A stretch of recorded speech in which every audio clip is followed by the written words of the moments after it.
Shankarabharanam cinema ఒక డిస్ట్రిబ్యూటర్ని చంపేసిందన్న సంగతి మీకు తెలుసా? శంకరాభరణం తెలుగు సినిమాల్లో మణిపూస, సంగీతాభిమానులకు ఒక మరిచిపోలేని మధురానుభూతి.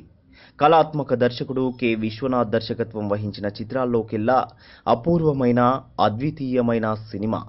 సంగీత ప్రధానమైన చిత్రాల్ని కమర్షియల్గా సక్సెస్ చేయడం అంటే మాటలు కాదు. ఉత్తమాభిరుచి కలిగిన నిర్మాత ఏడిద నాగేశ్వరరావు పూర్ణోదయ బ్యానర్పై ఈ సినిమాను ఎంతో ఇష్టంతో నిర్మించారు. జంధ్యాల మాటలు, కెవి మహదేవన్ సంగీతం, ఎస్పి బాలు, జానకి, వాణి జయరాం తదితరుల పాటలు ఈ సినిమాకి మూల స్తంభాలుగా నిలిస్తే, శంకర శాస్త్రిగా జెవి సోమయాజులు పాత్ర పోషణ ఈ సినిమాకే ప్రత్యేక ఆకర్షణగా నిలిచిపోయింది.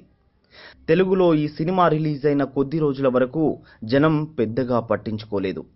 ఆ తర్వాత నుంచి రోజు రోజుకి థియేటర్స్ వద్ద రద్దీ పెరుగుతూ వచ్చింది.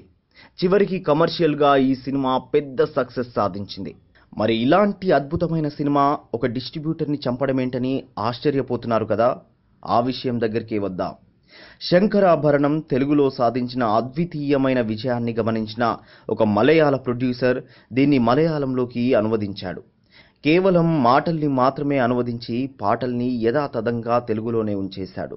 డబ్బింగ్ రైట్స్ కోసం కేవలం ₹1,05,000 మాత్రమే చెల్లించాడు ఆ డిస్ట్రిబ్యూటర్. మొత్తానికి ఎలాగైతేనేం మలయాళంలో శంకరాభరణం రిలీజ్ అయింది. ఎర్నాకులంలో ఈ సినిమా ఏకంగా 2 ఏళ్లు ఆడింది.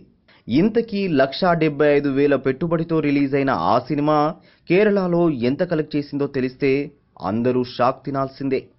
ఈ సినిమా దాదాపు 2 కోట్లు కలెక్ట్ చేసి పెద్ద సంచలనం సృష్టించింది. ఇందులో ఒక విషాదం ఏంటంటే, ఈ సినిమా అంత కలెక్ట్ చేయడాన్ని ఊహించని ఆ డిస్ట్రిబ్యూటర్ హార్ట్అటాక్తో చనిపోయాడు. అలా శంకరాభరణం విజయం ఒక మలయాళ డిస్ట్రిబ్యూటర్ను చంపేసిందన్నమాట.